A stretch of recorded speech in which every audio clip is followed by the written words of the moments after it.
Murji tampak kuyu, pandangannya kosong, dan suaranya menyiratkan kesedihan.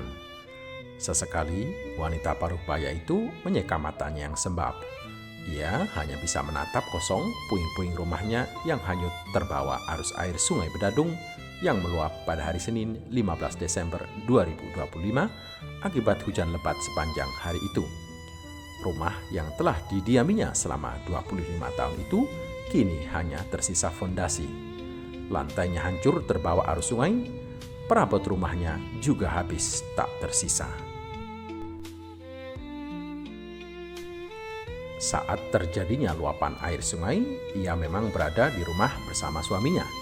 Pasangan yang dikaruniai 5 anak itu masih berusaha menyelamatkan barang-barang yang bisa diselamatkan. Demikian juga Saruki, suaminya. Pria 65 tahun yang sehari-hari menjalani pekerjaan sebagai pengangkut sampah itu bahkan berusaha menyelamatkan barang rongsokan yang dikumpulkannya dari pekerjaannya mengangkut sampah.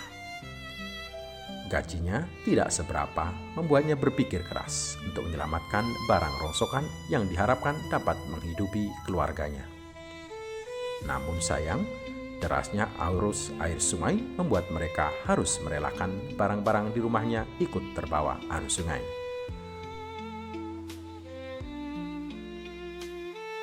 Beberapa warga yang melihat kejadian itu meneriaki mereka agar segera menyelamatkan diri. Aksi heroik pasangan ini patut dipahami. Sebagai pengangkut sampah, kehidupan ekonominya di bawah standar. Gajinya yang kecil tidak dapat memenuhi kebutuhan keluarganya secara ideal.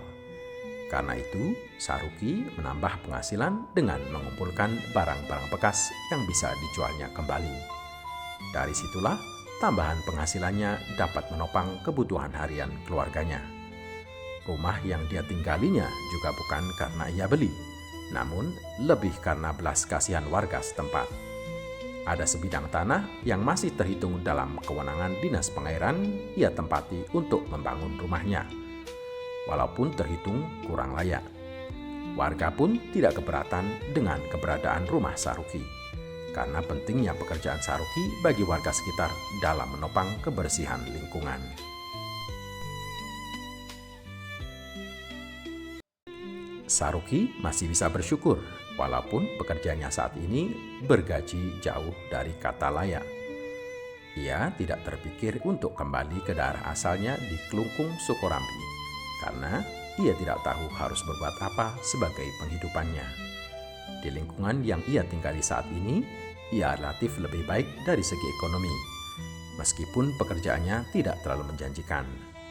Ditambah lagi dari 5 anaknya, 4 orang sudah berkeluarga dan tinggal bersama keluarga masing-masing.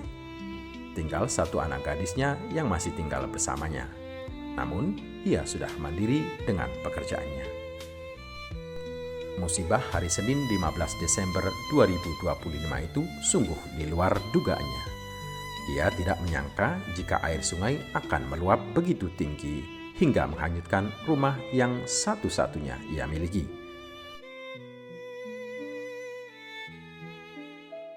Baik Saruki maupun Murji merasa trauma untuk tinggal di rumah itu. Namun, mereka pun tidak tahu harus tinggal di mana. Hanya belas kasihan warga dan uluran tangan pemerintah yang ia harapkan. Enggak, kayaknya tetangga-tetangga mungkin kasihan, mungkin gitu. Ibu sendiri masih berkenan untuk tinggal di sini? Enggak, rasanya enggak tahu kalau bapaknya. Enggak berani bapaknya kayak gini.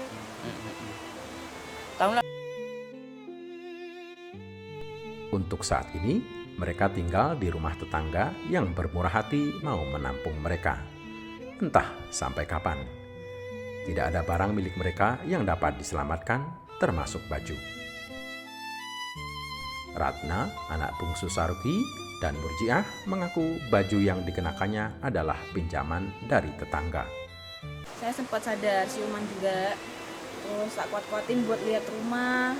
Siapa tahu ada barang yang tersisa bisa dipakai gitu, makanya udah nggak ada.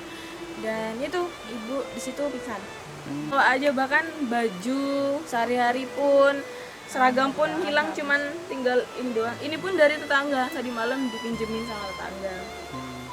Jadi Mbak ngikuti Senada dengan orang tuanya, Ratna tidak berharap tinggal di bekas rumahnya yang hanyut itu. Namun, ia pun tidak tahu akan tinggal di mana. Jika ada warga atau pemerintah yang membantunya untuk memberikan tempat tinggal, ia berharap tempatnya tidak jauh dari pekerjaan sehari-hari ayahnya sebagai pengangkut sampah di lingkungan itu. iya. Kalau jujur saya pribadi ya trauma ya, kalau misalnya bangun di sini tapi satu saat nanti pasti ada banjir lagi kan hancur lagi ya. Mending dari pemerintah tolong, kalau seumpamanya memang mau dibangunin rumah buat kita, ada bantuan, tolong carikan lahan yang layak gitu. Tapi yang deket-deket Patrang aja, soalnya kan bapak ngambil sampahnya daerah sini juga gitu ya Pak ya. Kerjanya tiap hari. Perumahan sini sama yang di depan gitu. Jadi kalau memang dari pemerintah ataupun dari bupati mau bantu buat bangun rumah atau gimana ya nggak apa-apa, yang penting deket-deket Patrang aja. Yang penting juga jangan. Ia mengakui betapa pentingnya pekerjaan ayahnya, tidak hanya bagi keluarganya, namun juga bagi warga di lingkungan itu untuk menjaga kebersihan lingkungan. Saat ayahnya berhalangan bertugas, maka tugasnya digantikan oleh anaknya yang laki-laki.